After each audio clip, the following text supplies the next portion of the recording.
Dahil ngayon ay summer na, itong ating litos ay ginawa natin ng paraan na para semi-hydroponics.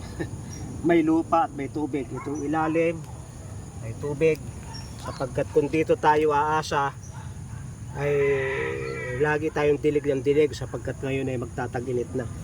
At para yan ay yung tubig ay hindi mag-evaporate, lalagyan natin ng usula.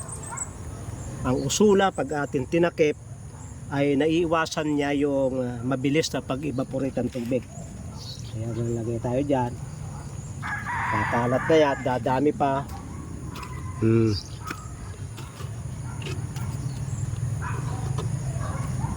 Alam nyo itong usula, pag natutuhan natin ito ay nakakatuwa.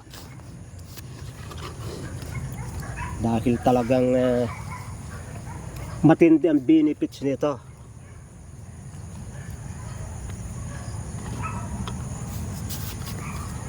Saka hindi siya lalamukin pag may usula. Pag walang kanyan, babahayan ng lamok yan. Pupuntahan ng maraming lamok.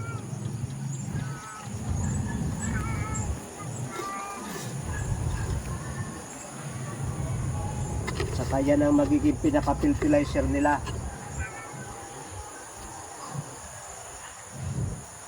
Kaya yung aming litos, bumili kami ng plastic na ganaryo. Hinati-hati, nilagyan ng tubig. Diyan ipapatong yung gulay at lalagyan ng usula para hindi maaksaya sa tubig.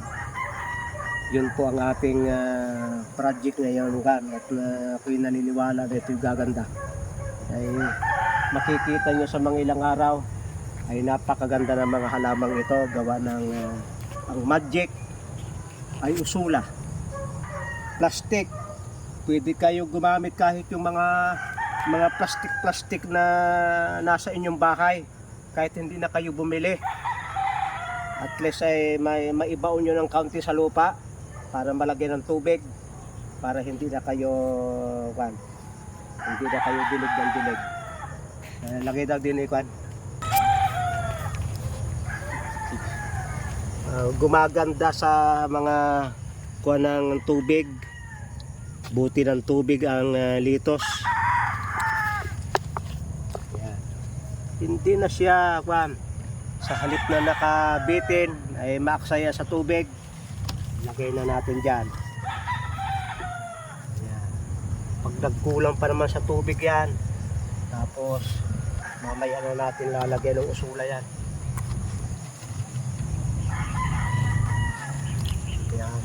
Hindi ba tumba, ilagay na yung sama-sama para saka nyo ipatong sa tubig. Basta yung tubig ay hanggang dyan lang, pag yan ay mamamatayan. Ito yung aming contribution sa paghahalaman na ang pinaka may base na tubig. Kahit yung tubig ay kaunti lang, wag lamang yung dilig ng dilig, yung kasing dilig ng dilig ang nakakaabala. Pag gaganyan, malaki-laki yung plastic ang kailangan. Litos ay hindi namin kayang kainin. Kailangan ng mga mangangain.